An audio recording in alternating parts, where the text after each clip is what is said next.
መጽሐፍት ሁሉ ስለኔ ነው የሚያወሩት ብሎ በብሉይ ኪዳን ስለ ኢየሱስ ክርስቶስ መወለድም አገልግሎትም ሞቱም በስፋት ነው የተጻፈው። ዛሬ በተለይ የምናየው ስለ እግዚአብሔር ክብር በብሉይ ኪዳን ጊዜ የእግዚአብሔር ክብር የተገለጠው መገለጥ በኢየሱስ ክርስቶስ ደግሞ እንዴት እንደተፈጸመ እናያለን። በተለይ ኢየሱስ ክርስቶስ በአካል ከመገለጡ የተነሳ ስለዚህ በሙሴ ሕግ በነቢያት በመዝሙራት መጽሐፍ የተጻፈው ሁሉ ስለኔ ነው ያለውን ጌታ ባለፈው ሳምንት አይተናል። ታቦቱ ስለማን ነው ያልነው? ቤተ መቅደሱ ሰለሞን የሰራው ስለማን ነው? እውነት እላችኋለሁ ይህን ቤተ መቅደስ አፍርሱት አስነሳዋለሁ አለ። ስለማ ስለ አካሉ። እውነት እላችኋለሁ ከሰለሞን የሚበልጥ እዚህ ያለ ብሏል። እውነት እላችኋለሁ ከቤተ መቅደሱ የሚበልጥ እዚህ ያለህ ብሎ ስለ ራሱ ተናግሯል። ስለዚህ ቤተ መቅደሱ የኢየሱስ ጥላና ምሳሌ ነው። እውነተኛው ማን ነው? ኢየሱስ ክርስቶስ ራሱ ነው። ይሄም ደግሞ በአካል የመጣበት ነው። የምናወራው ስለ እግዚአብሔር ክብር ነው። የእግዚአብሔር ክብር በብሉይ ኪዳን ዘመን እንደገና የእግዚአብሔር ክብር በአዲስ ኪዳን ዘመን እንዴት እንደተጠቀሰ ነው። ሰለሞን ጸሎቱን በፈጸመ ጊዜ ቤተ መቅደሱን በሰራ ጊዜ ከጨረሰ በኋላ አይተናል። ጸሎትን አቀረበ ለእግዚአብሔር። የሚገርም ጸሎት አቀረበ። ለዚህ ለጸሎቱ ምላሽ ለቤተ መቅደሱ ምላሽ እግዚአብሔር መልሱን ሲሰጠው እንዲህ አለው። በአዲሱ ትርጉም ላንብብ።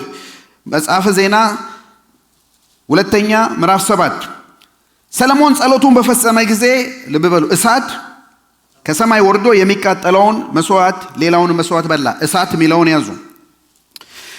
ከዛ የእግዚአብሔር ክብር ቤተ መቅደሱን ሞላው። የእግዚአብሔር ክብር 1 ቁጥር 2 ላይ የእግዚአብሔርም ክብር የእግዚአብሔርን ቤተ መቅደስ ስለሞላው ካህናቱ ወደዚያ መግባት አልቻሉም።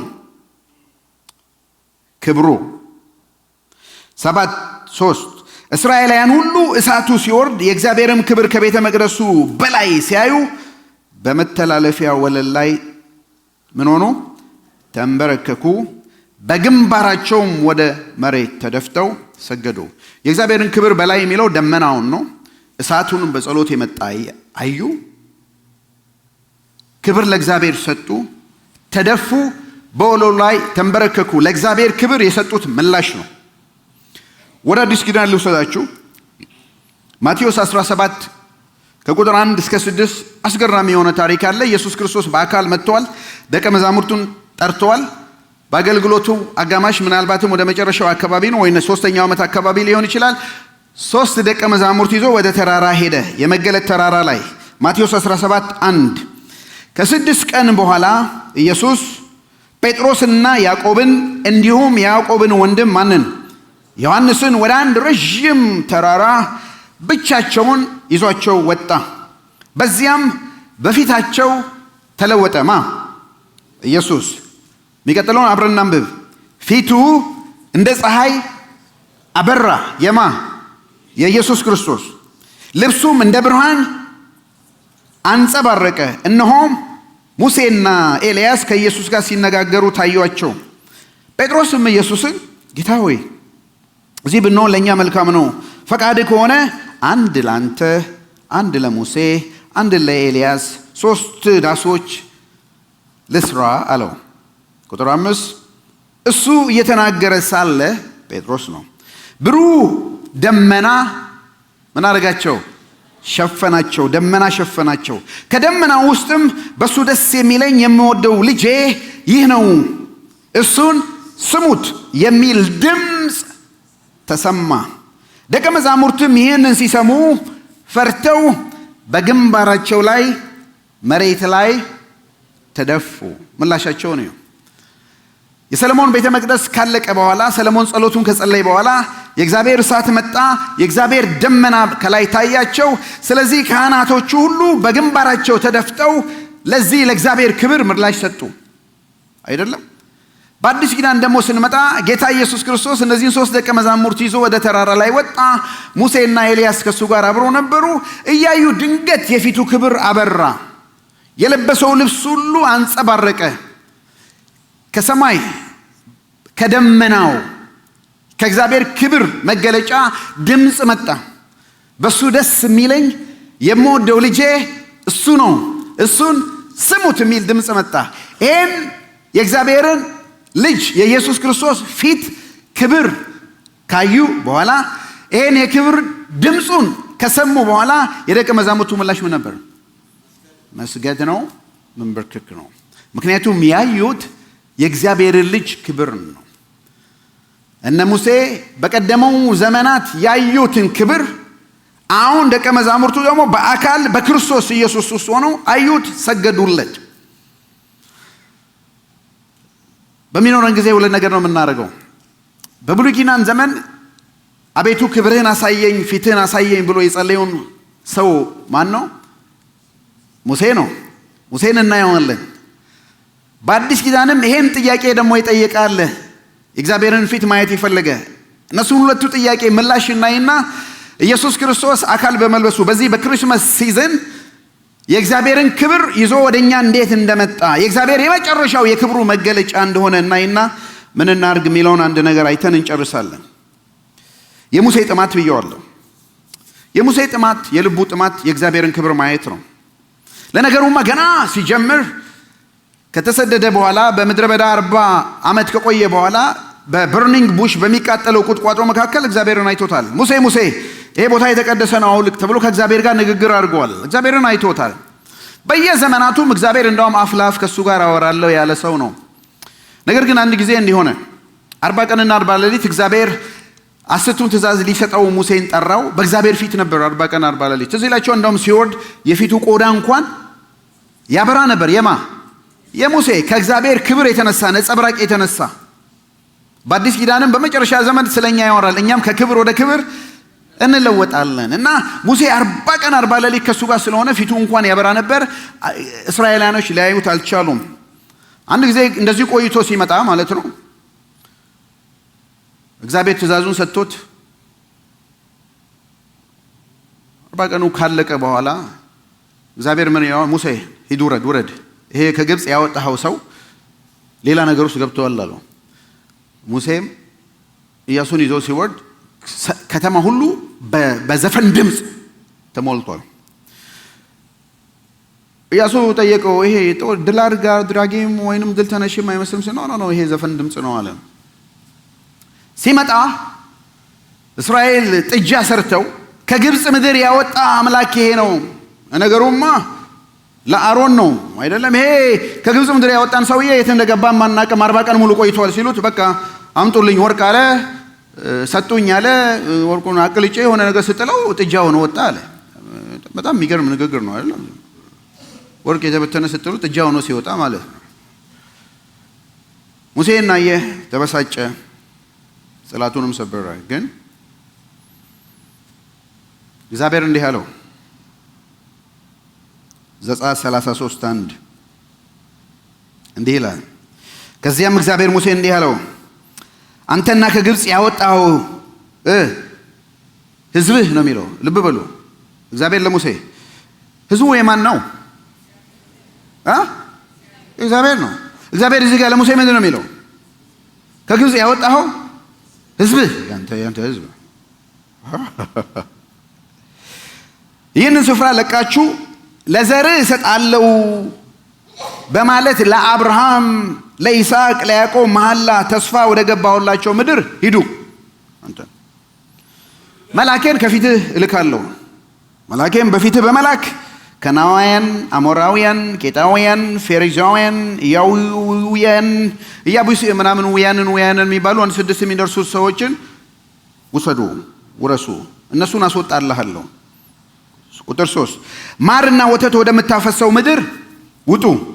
ነገር ግን አንገተ ደንዳና ሕዝብ ስለሆናችሁ በመንገድ ላይ እንዳላጠፋችሁ እኔ ከእናንተ ጋር አልሄድም።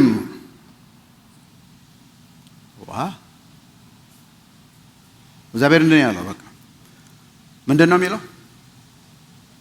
ሙሴ ካሁን በኋላ እኔ ከእናንተ ጋር አልሄድም። ይሄ ከግብጽ ያወጣው ምድር አለ ቃል ስለገባው ተስፋ ስለገባው ለአብርሃም ለይስሐቅ ለያዕቆብ ቃል ስለገባው ምድሩን ሰጣቸዋለሁ ስላል ሂድና ይሄንን ሕዝብ ምድሩን አውርስ። ምድሪቱም ወተትም ማርም የምታፈልቅናት ይሄ ነው። እኔ ከእናንተ ጋር አልሄድም፣ መላኬን ግን እልካለሁ፣ እሱ ይመራቸዋል። እኔ አልሄድም ከእናንተ ጋር። የማልሄድበትም ዋና ምክንያት አጠፋቸዋለሁ፣ ጨርሳቸዋለሁ መንገድ ላይ። ምክንያቱም ቅድስናችሁን ጠብቃችሁ ማችሉ ናችሁ። እኔ እግዚአብሔር ቅዱስ ነኝ አይደለም? እናንተ ደግሞ በየጊዜው በኃጢአት ውስጥ ያላችሁ ናችሁ። እንደውም አንደኛውን ትእዛዝ ለሙሴ የሰጠውን ከኔ በቀር ሌላ አማልክት አይሁን የሚለውን ነው ጥሰው የጠበቁት። አጠፋቸዋለሁ ሲል ነው የእስራኤል ሕዝብ። ምናልባት ቁጥር 4 ላይ ደስ ካሰኙኝ አንዱ ነገር እሱ ነው። ቁጥር 4 ምን ይላል? ሕዝቡም እነዚህን አሳዛኝ ቃል በሰሙ ጊዜ ይተክዙ ጀመረ። ዋው አሜን። አሳዛኝ እስቲ ሻክ የሚያደርግ ሪፖርት የሰማችሁትን እናስብ። ዝም ብለን አስደንጋጭ ዜና እንሰማለን አይደል? ሰው ስለሆነ በጣም አስደንጋጭ ዜና ስንሰማ እንዴት እንደምንተክዝ እንደምናዘን ማለት ለመጀመሪያ ጊዜ ትንሽ እየገባቸው ያለ ይመስለኛል።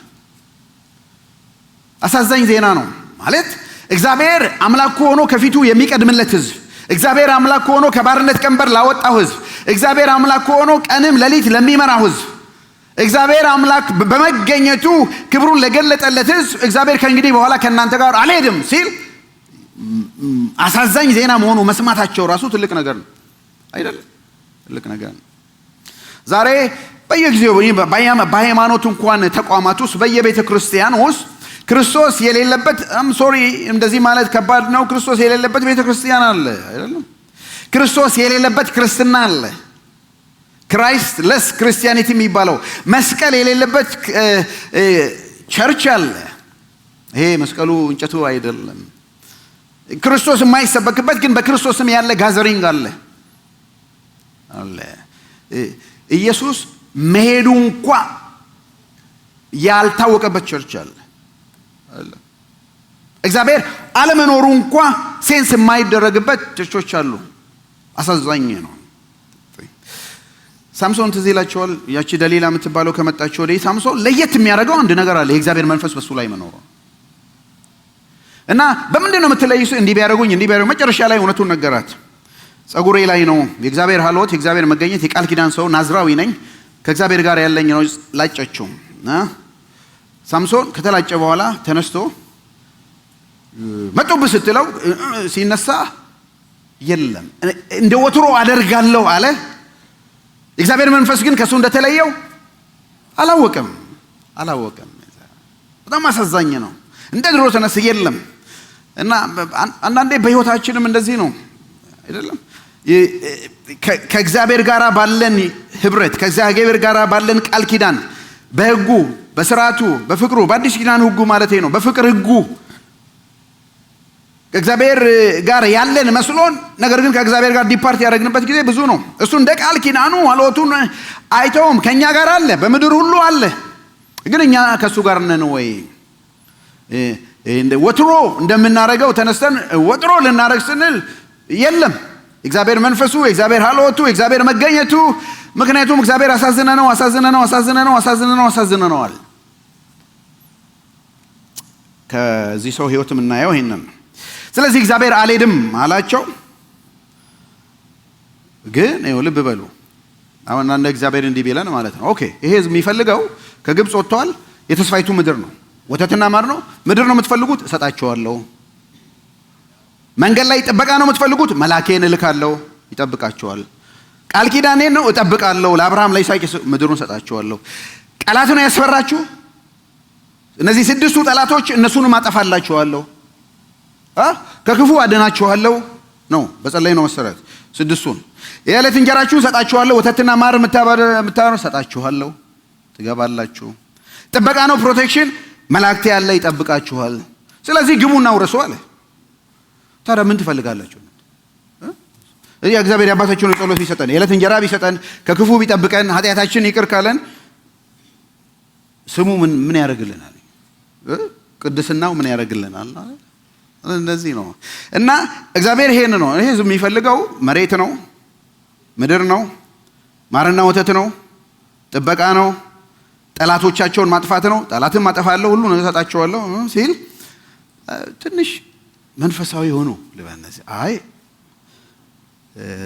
ይሄ አሳዛኝ ነገር ነው። እግዚአብሔር ከነሱ ጋር አለመሄድ እና የሙሴ ጥያቄ 3 ጥያቄ በተከታታይ ጠይቀዋል። ቶሎ ላንብቦ። የሙሴ ጥያቄ 1 ቁጥር 12 ላይ ከኔ ጋር የምትልከው ማን ነው አለው። ምን አልክ? እግዚአብሔር ማንን ነው ከኔ ጋር የምትልከው? ቁጥር 12 ሙሴ እግዚአብሔርን አለው እነዚህን ህዝብ ምራ ብለህ ነግረኸኝ ነበር፣ ከኔ ጋር ግን የምትልከው ማን ነው እንደሆነ አላስታወከኝም። አንተ በስምህ አውቄሃለሁ፣ በፊቴም ሞገስ አግኝተሃል ብለህ ነበር።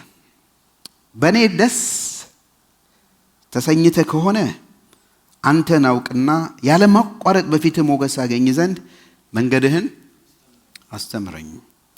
ይህ ሕዝብ ያንተ ሕዝብ መሆኑን አስታውስ። ቅድም እግዚአብሔር ምንድን ነው ያለው? ሕዝብህን ምራ ነው አይደል ለሙሴ ያለው።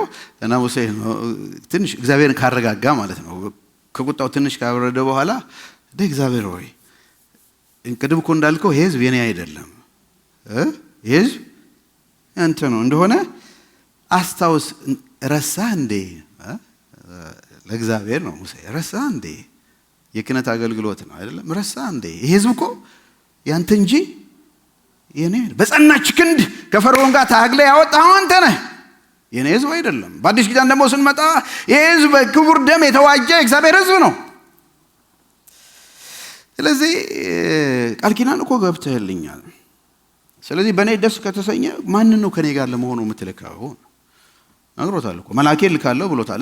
አሁን ትንሽ ትኩረት ሰጥቶ ማንን ነው የምትልከው? ከኔ ጋር ማን ነው ይሄዳል ያልከኝ? ማን ነው ይሄዳል ያልከኝ? ስለዚህ ሞገስን ካገኘው በፊት ሞገስ ካገኘው መንገድህን አስተምረኝ፣ አሳየኝ ጥያቄ ሆናል።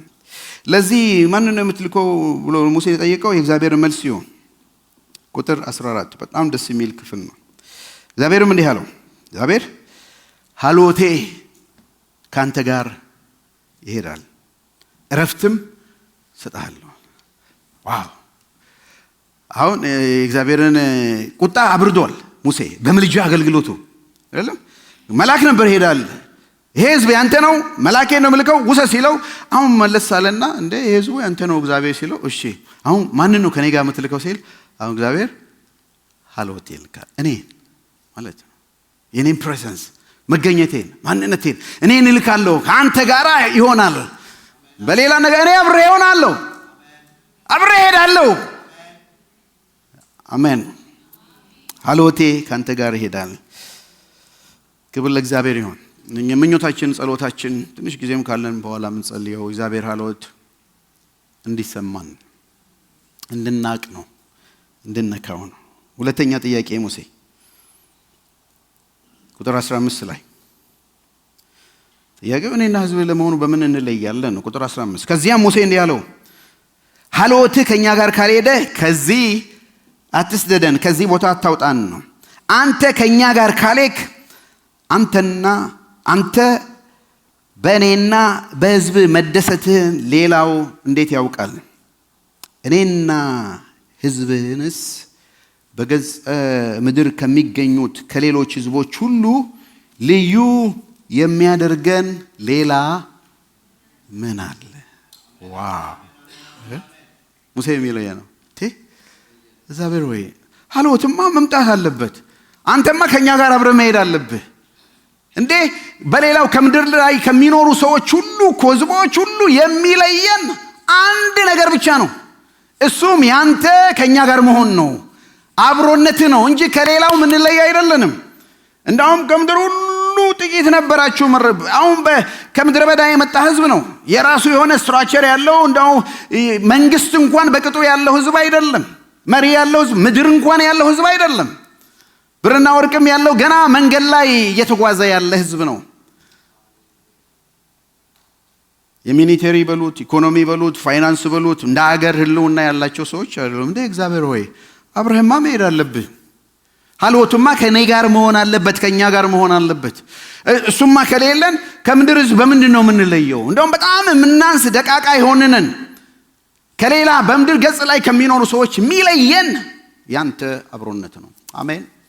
አትክ ለኛም ለክርስቲያኖች በ21 ሴንቸሪ ላለን እዚህ ላለን ሰዎች እንለይበት ከተባለ አይደለም እንለይበት ከተባለ ከሌሎች ምን ይለየናል ከተባለ የእግዚአብሔር ልጅ ኢየሱስ ክርስቶስ በእኛ ውስጥ መኖሩ ነው። የእግዚአብሔር ሕዝብ መሆናችን ነው። የእግዚአብሔር አምላኪ መሆናችን ነው። እሱ ነው መለያችን። አሜን። ታላቅ ሕዝብ ነን ሃሌሉያ በከበረው የእግዚአብሔር ብርሃን። አሜን።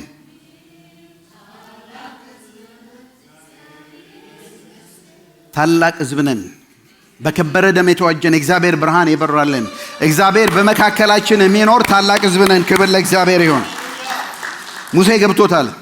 ምኑም አይደለም የሚለየው እግዚአብሔር ያለው። ሙሴ ያው በግብጽ የተማረ ሰው ነው። ትልቅ ሰው ነው። አልጋ ወራሽ የነበረ ሰው ነው።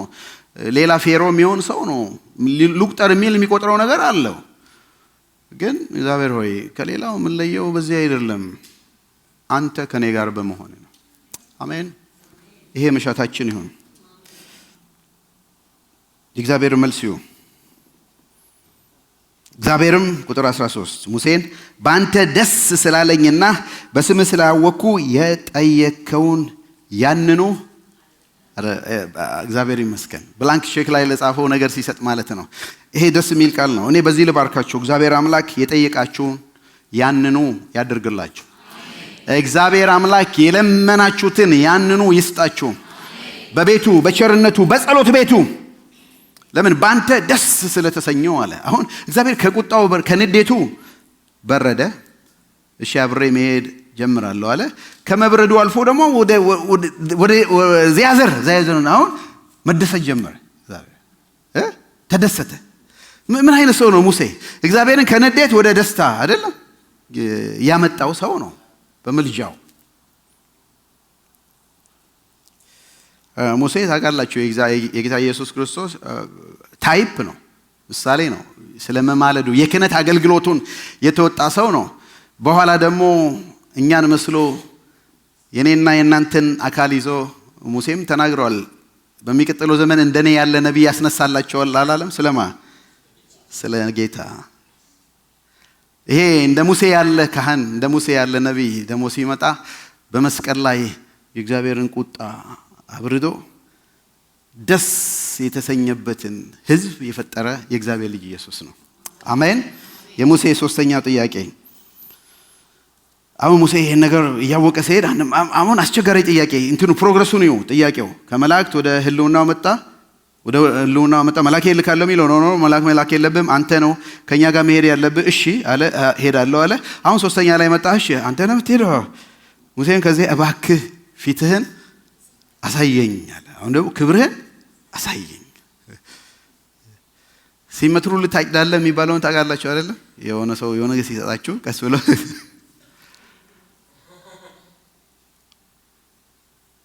አሁን ካቀረበ በኋላ የሙሴ ጥያቄ በቃ እግዚአብሔር ዲማ ከቀረበኝ ከቁጣው በርዶ በእኔ ላይም ደስ ካለው እዚህ ላይ ለምን አቆማለሁ?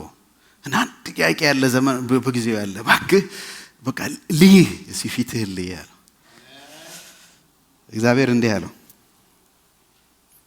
ቁጥር 19 እግዚአብሔር እንዲህ አለ፣ መልካምነቴን ሁሉ በፊት እንዲያልፍ አደርጋለሁ፣ በፊትም ስሜን እግዚአብሔር አውጃለሁ።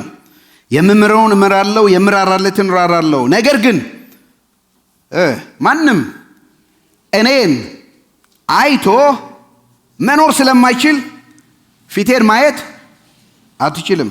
4 ነጥብ። ከዚያም እግዚአብሔር እንዲህ አለ፣ ግን በአጠገቤ ስፍራ አለ፣ አንተም በዓለቱ ላይ ትቆማለህ። ክብሬ በዚያ ሲያልፍ በዓለቱ ስንጥቅ ውስጥ አደርግሃለሁ። በዚያም እስከማልፍ ድረስ እጄን እጋርዳለሁ። ከዚያም እጄን አነሳለሁ። ጀርባዬን ታያለህ፣ ፊቴን ግን መታየት የለበትም። ምንድን ነው? በሌላ አነጋገር እግዚአብሔር ለሙሴ የሚለው ኦኬ እኔን አይቶ ሰው አይድንም። ለምን መሞት ነው ወይ የምትፈልገው ነው? እኔን አይቶ ሰው አይድንም። ግን በጣም ይሄን ስላለ አንድ ነገር አደርግልሃለሁ። አለት አለ ስንጥቅ፣ አልፋለሁ በፊትህ፣ እግዚአብሔርነቴን አሳልፋለሁ፣ እመጣለሁ። አንተ ስንጥቅ እንትኑ ላይ ነህ፣ ከርቡ ላይ ነህ። እመጣለሁ እና ወደ አንተ ስደርስ ስንጥቁ ስከታለሁ፣ ትገባለህ። እጄን ደግሞ ሸፍናለሁ። እኔ ካለፍኩ ወዲህ እጄን አነሳለሁ። ከዛ ጀርባዬን ታየዋለህ አለ እና በእርግጥም ይሄን አደረገ እግዚአብሔር ቅዱስ ቅዱስ እያለ የሚቀጥለው ምዕራፍ አንብቦት በጣም ጥሩ ምዕራፍ ነው። እግዚአብሔር ለሙሴ ምን ያህል እና የሙሴ ጥማት እግዚአብሔርን በውበቱ በታላቅነቱ በቅድስናው ማየት ነው። እንዳልኳችሁ ቁጥቋጦ ላይ አግኝቶታል፣ በተለያየ ጊዜ ሆኗል። ነገር ግን የእግዚአብሔርን ፊት አላየም።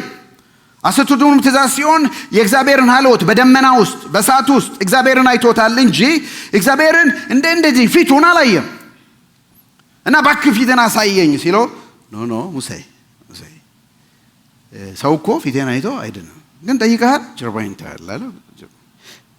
ፊቴ መታየት የለበትም አለ። ይሄን ልብ በሉ። ወደ አዲስ ኪዳን ይህን ጥያቄ ማን ጠየቀ? ፊልጶስ። አዎ ጥሩ ተማሪዎች ናቸው። ፊልጶስ እንዲህ አለው ዮሐንስ 14:7 ላይ እኔ የምታውቁኝ ኖሮ አብን ባወቃችሁ ነበር፣ ከአሁን ጀምሮ ግን ታውቁታላችሁ አይታችሁትማል። ማንን? አብን። ፊልጶስም ጌታ ሆይ በቃ አብን አሳየንና ይበቃናል አለ። ማለት ከዚህ በፊት ብዙ ነገር አይተዋል። ጌታ ብዙ ነገር አሳይቶታል።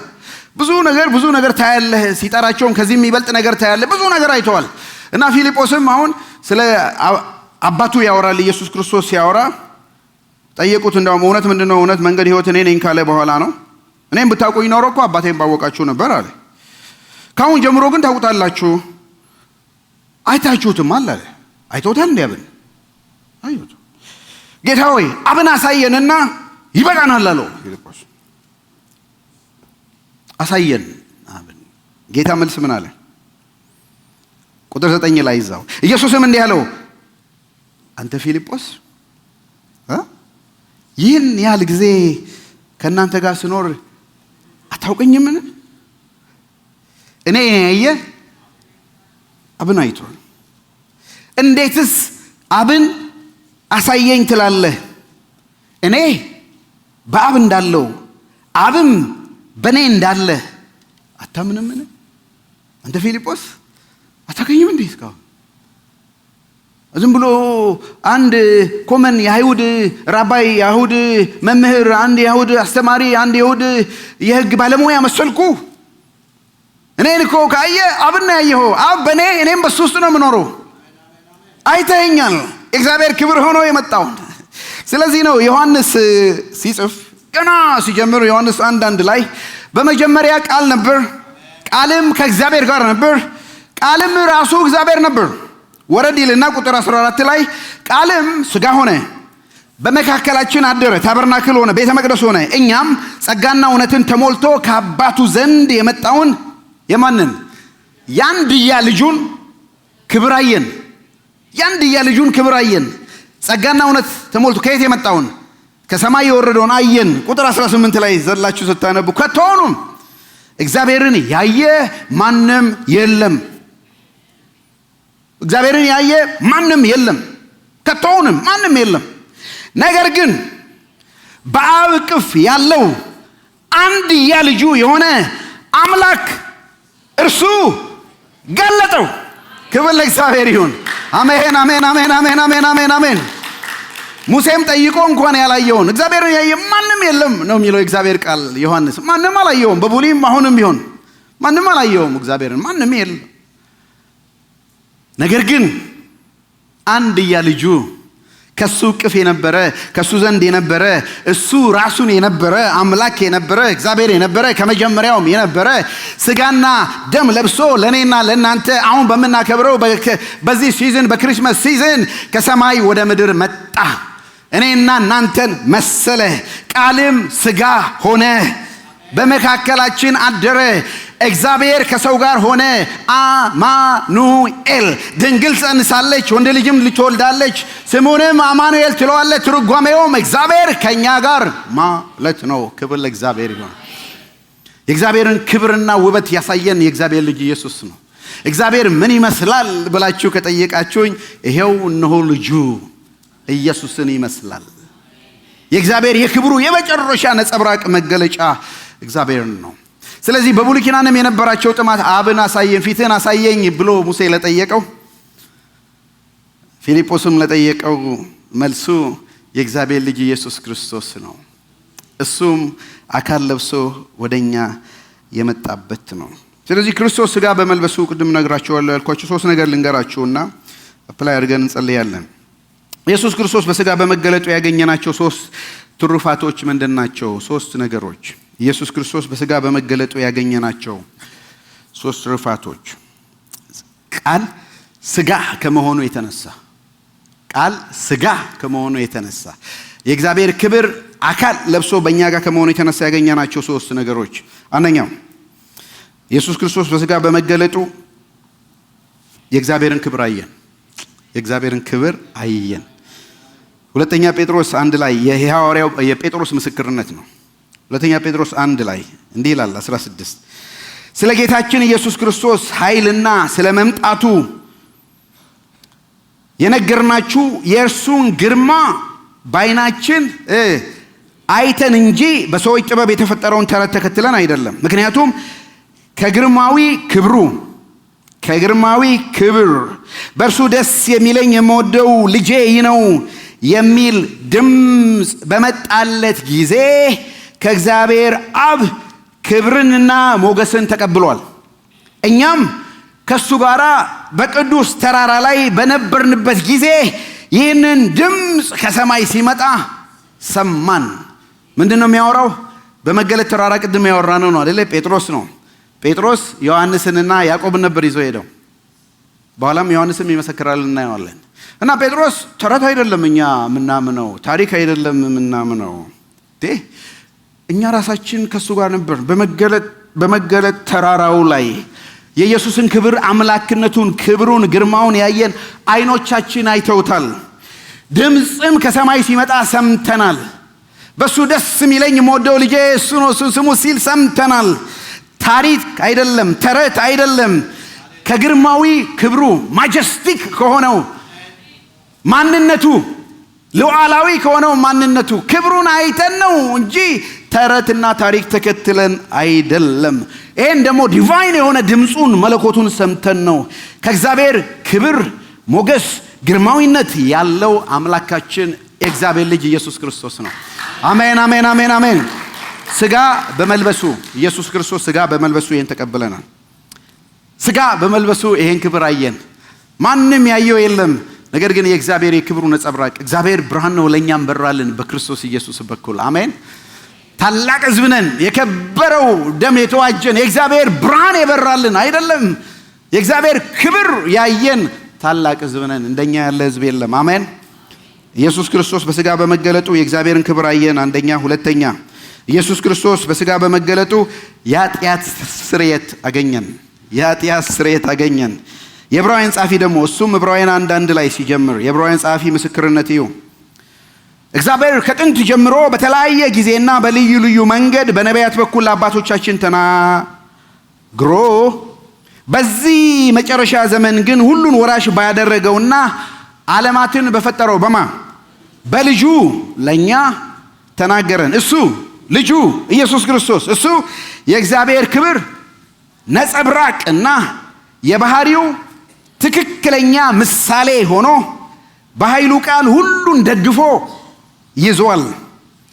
የኃጢአትንም መንጻት ካስገኘ በኋላ በሰማያት በግርማው ቀኝ ተቀምጧል። ክብር ለእግዚአብሔር ይሁን። አሜን አሜን አሜን።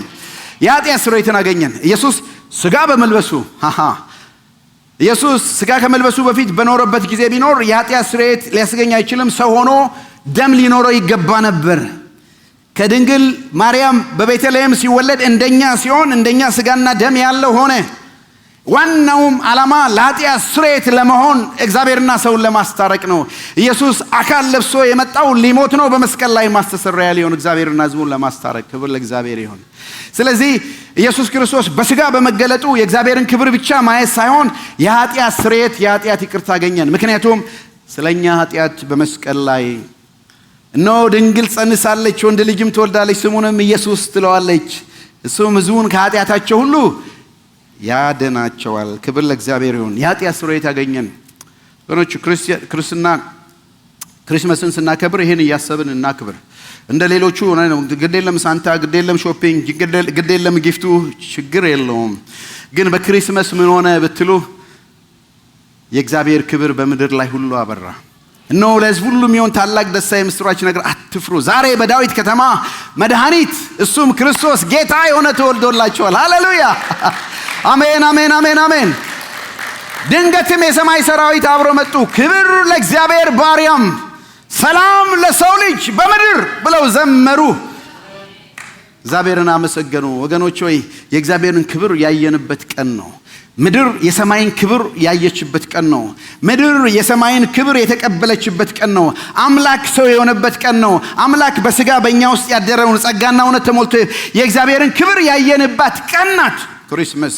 ይሄ ብቻ አይደለችም፣ ደግሞ አምላክ ለሰው ልጆች ኃጢአት ስርየት ስጋ የለበሰበት ነው። ሶስተኛው ክርስቶስ ኢየሱስ በስጋ በመገለጡ የዘላለም ሕይወት ወራሾች ሆነን። ይሄ ደግሞ የሐዋርያ ዮሐንስ ምስክርነት ነው። አንደኛ ዮሐንስ ላይ በጻፈው ላይ እንዲህ አለ። እሱም ስለ መገለጥ ተራራው ትውስታ ነው የሚያወራው። ይገርማችሁ ስለ ሕይወት ቃል ከመጀመሪያ የነበረውን የሰማነውን አይኖቻችን ያዩትን የተመለከትነውን እጆቻችን የዳሰሱትን እንናገራለን። ይህም ምን ሆነ? ሕይወት ተገለጠ በስጋ። አምላክ በስጋ ተገለጠ፣ ሕይወት ተገለጠ። እኛም አይተናል እንመሰክርማለን። ከአብ ዘንድ የነበረው ለእኛም የተገለጠውን ምን የዘላለም ሕይወት እነግራችኋለን። ያየነውና የሰማነው እናንተም ከኛ ጋር ህብረት እንዲኖራችሁ እነግራችኋለን። ህብረታችን ከማን ነው? ከአብ ከልጁም ከኢየሱስ ክርስቶስ ጋር ነው። ክብር ለእግዚአብሔር ይሁን። ሃሌሉያ። ሁለት ነገር ነው አይደል የሚያነሳው? የዘላለምን ሕይወት አገኘን። ኢየሱስ በአካል ከመገለጡ የተነሳ የዘላለም የኃጢአት ይቅርታን ስላገኘን የዘላለም ሕይወትን አገኘን። እሱ ክብሩ ስለተገለጠ የኃጢአት ይቅርታ አገኘን። የኃጢአት ይቅርታ ስላገኘን የዘላለም ሕይወት አገኘን። የዘላለም ሕይወት ካገኘን በኋላ ደግሞ ተመልከቱ፣ ህብረት ከማ ከአብ ጋር ከልጁም ከኢየሱስ ክርስቶስ ጋር። ይሄ እኮ የተቀደሰ ህብረት ነው። ታውቃላችሁ፣ እግዚአብሔር እኮ ጉባኤ እግዚአብሔር አብ ያለበት፣ እግዚአብሔር ወልድ ያለበት፣ እግዚአብሔር ራሱ የተገኘበት ጉባኤ ነው። ይሄ የእግዚአብሔር ጉባኤ ነው። በደሙ የተዋጀ ጉባኤ ነው። ጌታ የሞተለት ጉባኤ ነው። የከበረ ጉባኤ ነው። ሌላ ቦታ የማይገኝ ጉባኤ ነው። በስሙ የተጠራ ጉባኤ ነው። ይሄም በክርስቶስ ኢየሱስ ሞትና ትንሣኤ የተገኘ አምላክ ስጋ ለብሶ የመጣበት ጉባኤ ነው። እኔና እናንተ መካከል ህብረት አለን። አሜን። እነዚህ ሶስቱ ኢየሱስ በስጋ በመገለጡ ያገኘ ነው። የእግዚአብሔርን ክብር አየን፣ ኢየሱስ አሳየን። የኃጢአት ስርየት አገኘን፣ የዘላለም ሕይወት አገኘን። ታዲያ ምን እናድርግ ነው የምትሉኝ? አንድ ምን እናድርግ? እንግዲህ ምን ይሆን? አዲስ ኪዳን የያዛችሁ ፊልጵስዩስ ምዕራፍ 2 ላይ እንደሚል ቃል አለ። ቤታችሁ ብታጠኑ ደስ ይለኛል። ትልቅ ቃል ነው። ትልቅ ቲዮሎጂ ነው። ትልቅ ትምህርት ነው። ስለ ክርስቶስ ማንነት የመስቀል ሞቱ የሚናገር ነው። ከቁጥር 6 ላንብበው። እሱ ማለት ኢየሱስ ክርስቶስ ይነበባል። ምን ሆኖ ሳለ ይላል? አምላክ ሆኖ ሳለ። እሱ ኢየሱስ ክርስቶስ አምላክ ሆኖ ሳለ እግዚአብሔር አብ፣ እግዚአብሔር ወልድ፣ መንፈስ ቅዱስ ስንል ከሥላሴ አካል ሁለተኛው እግዚአብሔር ወልድ ሆኖ ሳለ ከእግዚአብሔር ጋር መተካከልን ሊለቀው እንደማይገባ አድርጎ አልቆጠረውም። ነገር ግን ቁጥር 7 የባሪያን መልክ ይዞ የኔና እናንተ አምላክ ሆኖ ሳለ የባሪያን መልክ ይዞ በሰው አምሳል በሰው ኢሜጅ እግዚአብሔር ሰውን በአምሳሉ ፈጠረው እንደሚል የአዳምን ኢሜጅ አምሳል ተገኝቶ ራሱን ባዶ አደረገ ይልና ቀጥሎ የሚለው አዲስ ክሩም በደም አብራርቶታል። ምን ይላል? ሰው ሆኖ ተገልጦም ራሱን ዝቅ አደረገ እስከ ሞት፣ ያውም በመስቀል ላይ እስከ መሞት ድረስ ታዛዥ ሆነ። ስለዚህ እግዚአብሔር እጅግ ከፍ አደረገው፣ ከስም ሁሉ በላይ የሆነ ስም ሰጠው። ይኸውም በሰማይና በምድር ከምድርም በታች ጉልበት ሁሉ ለኢየሱስ ክርስቶስ ምን ይሆን ዘንድ ይንበረከክ ዘንድ ነው። ምላስ ሁሉ ለእግዚአብሔር አብ ክብር ኢየሱስ ክርስቶስ ጌታ እንደሆነ ይመሰክር ነው። ሁሉንም ጠቅልሎታል። ኢየሱስ ክርስቶስ ሰው ሆኖ የተገለጠው የእግዚአብሔርን ክብር ሊያሳየን ሰው ሆኖ በእኛ አምሳል መጣ። ሰውም ብቻ አይደለም ባሪያ ሆነ። እሱም ብቻ አይደለም በመስቀል ላይ ሞተ። አካል በመልበሱ ተቀበረ። እግዚአብሔር ደግሞ ያለ ልክ ከፍ አደረገው። ክብርን ሰጠው። ግሎሪፋይ ያደረገው። ኢየሱስም በጸሎቱ ላይ ባንተ ዘንድ በነበረኝ ክብር አክብረኝ እንዳለው አከበረው። ይሄም ብቻ አይደለም ጉልበት ሁሉ በሰማይ ለሚኖሩ ፍጥረታት መላእክት በሎች በምድር ለምንኖር ለኛ ከምድርም በታች ለሚኖሩ ለምናምን ሁሉ ይንበረከክ ዘንድ ምላስ ሁሉ ይዘምር ዘንድ ለእግዚአብሔር ክብር ይሰጥ ዘንድ ኢየሱስ ክርስቶስ የለበሰ ክብር ለእግዚአብሔር ይሁን። ስለዚህ እንዴት ነው ሪስፖንድ የምናደርገው ሲባል ይመሰገን ዘንድ ይከበር ዘንድ እግዚአብሔር ሊከበር ይገባዋል። ሃሌሉያ ሃሌሉያ ሃሌሉያ አሜን አሜን አሜን። የእግዚአብሔር ልጅ ኢየሱስ ክርስቶስ ሥጋ በመልበሱ የእግዚአብሔርን ክብር ያሳየን ይመለክ ዘንድ ነው። ሥጋ በመልበሱ የኃጢአትን ስርየት የሰጠን ይመለክ ይከበር ዘንድ ነው።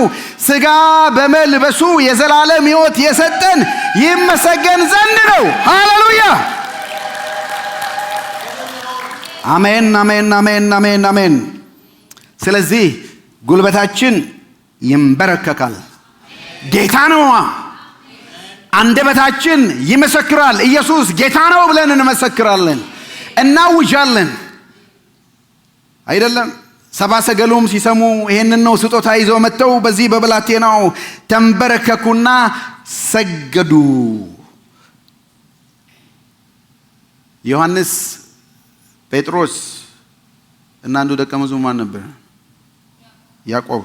ያዕቆብ ምስክርነት አልሰማንም ስለተገደለ ስለተሰዋ። ዮሐንስና ግን ጴጥሮስ የመገለጡ ተራራ በዘመናቸው ሁሉ ነው ያለው። የሰማነውን ያየነውን ብለው እንዲናገሩ 3 ዓመት 2 አካባቢ ሲመላለስ ከነሱ ጋር እንደነበረ እንደ አንድ አይሁድ አስተማሪ ያላዩትም በመገለጥ ተራራ ሲያዩ ተደፉ፣ ሰገዱ። ዮሐንስ ራእይ ላይ መጨረሻ በርጅናው ሲጽፍ ራእይን ሲከፍትለት በሰባቱ ከዋክብትን የያዘ በሰባቱ ቤተክርስቲያን የሚመላለስ ባየሁት ጊዜ እንደ ሞተ ሰው ሆኜ በፊቱ ተደፋው።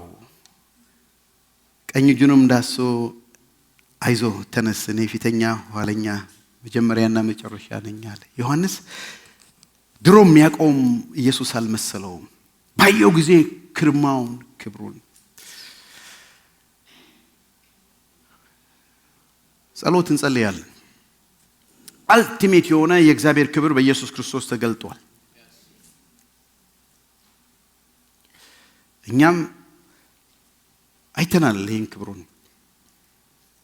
ሙሴ የተስፋይቱ ምድር ስለመግባቱ ብቻ ነበር ማስበው። አልገባም ሲባል ይሄው ገብቶ በተስፋይቱ ምድር ገብቶ አየው አይደለም? ምድሪቱን አይተዋል። እሱም ብቻ አይደለም ለካ ያልተመለሰለት ጸሎት። ፊትህን አሳየኝ ሲለው ሰው ፊቴን አይቶ አይድንም ብሎ ጀርባዬን ታያል የተባለው አይደል? በመገረድ ተራራ ከማጋ ነበር?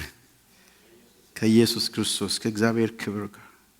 እነ መሬት ያሉትን እንኳን እዚህ ብንሆን ብሎ የተመኙትን የክብር አምላክ የእግዚአብሔር አምሳል መለኮቱ በሱ በሙላት የሚኖረው የእግዚአብሔር አብ ነጸብራቅ የሆነው የሱ አምሳል የሆነው ከእግዚአብሔር ወልድ ጋር በዛ ምድር ላይ ቆሞ ታይቷል። ሙሴ አይቶታል። እግዚአብሔርን ፊት በክርስቶስ ኢየሱስ በኩል አይቶታል። እግዚአብሔር ፊቱን በኢየሱስ ክርስቶስ በኩል ገልጧል። ማንነቱን ገልጧል። ሕልውናውን ገልጧል። እግዚአብሔርን ማወቅ ከፈለግን ኢየሱስን እንወቀው። ኢየሱስን ስናቅ እግዚአብሔርን እናውቀዋለን። እንደኛ ሆኖ የመጣ ጌታ ነው። ነገር ግን አንድ ጥማት አለኝ በዚህ ቤተክርስቲያን እንድንጸልይ። ሙሴ የለመነውን ልመና አንስተን እንጸልያለን። ሐልወትህ ከኛ ጋር ይሁን፣ መገኘትህ ከኛ ጋር ይሁን። ካለበለዚያ ከሌላው ሕዝብ ሁሉ በምን እንለያለን? ወገኖች እዚህም ብዙ ጸሎት ቤቶች አሉ፣ ብዙ ቴምፕልስ አሉ፣ ብዙ ለአምላክ ተብሎ የተሰጡ ብዙ ቤቶች አሉ። 4112 ጋርላንድ ድራይቭ ራሊ ኖርዝ ካሮላይና ሚለያት ወገኖች ሆይ ህንጻው አይደለም ነው ወመን ህንጻ ነው ቤቱ ስፋትና ጥበት አይደለም ወገኖች ሆይ እቺ ቤተክርስቲያን ትለይ ከተባለ የእግዚአብሔር ሐልወት በሙላት ሊመላለስ ያስፈልጋል ልንጠማም ይገባን ዴስፐሬት ልንሆንበት የሚገባን እግዚአብሔር መገኘቱ እንዲተሰማን እንዲታወቀን ሐልወቱ እንዲታወቀን የሱ ፕሬዘንስ እንዲታወቀን ያዕቆብ እንዳለው በርግጥ እዚህ ቦታ እግዚአብሔር አለ አላወቅኩም ነበር ይሄ ቦታ ቤቴል ይባላል የእግዚአብሔር ማደሪያ ቤት ነው እንዳል ይሄ ቤት የእግዚአብሔር ቤት የጸሎት ቤት ነው የወንጌል አማኞች ሁሉም ሰው ካህን ነው በእግዚአብሔር ፊት የሚቆም ነው እናንተ ቅዱስ ሕዝብ ናችሁ የንጉስ ካህናት ናችሁ የተባለልን ነው ለዚህ ቤት ምን ትመኛለህ ቢባል ወገኖች የእግዚአብሔር ሐልወት በመካከላችን ነው እንዲህ ስናደርግ እግዚአብሔር ይገኝልናል እንፈልገዋለን ጌታ ሆይ በቤተሰባችሁን ፈልጉ የኔና ሚስቴ እኔና ባሌ ይሄ ቤት በምን ይለያል ብዙ ኢሚግራንት አሉ እዚህ ሀገር ውስጥ እዚህ ከተማ ውስጥ ብዙ ሰዎችም አሉ ብዙ ነዋሪም ሲቲዝኖችም አለን አይደል ግን ይሄ ቤት ባንተ ሐልወት ይለይ ልንለው ይገባል ከሰማነው ነገር ዋናው ቁም ነገር አንድያ ልጁን በእኛ መልክ ገልጦ በእኛ መልክ በሰው ገልጦ የገዛ ክብሩን ያሳየንን የኃጢአት ስርየት አስገኝቶ የዘላለም ሕይወት የሰጠንን እግዚአብሔር አባታችንን ባርከው የመጣላችሁን ቃል ትንሽ ያመዥንጉ እውነት ነው መጥቶልናል ክብሩን አይተናል የኃጢአት ስርየት አግኝተናል የዘላለም ሕይወት አግኝተናል ግን የሱ ሐልወት የሱ መገኘት ሕይወታችንን ይሙላው በሱ ፕሬዘንስ ውስጥ ወክ እናርግ በሱ መገኘት ውስጥ እንመላለስ ይሄ ቤት የሱ ቤት ነው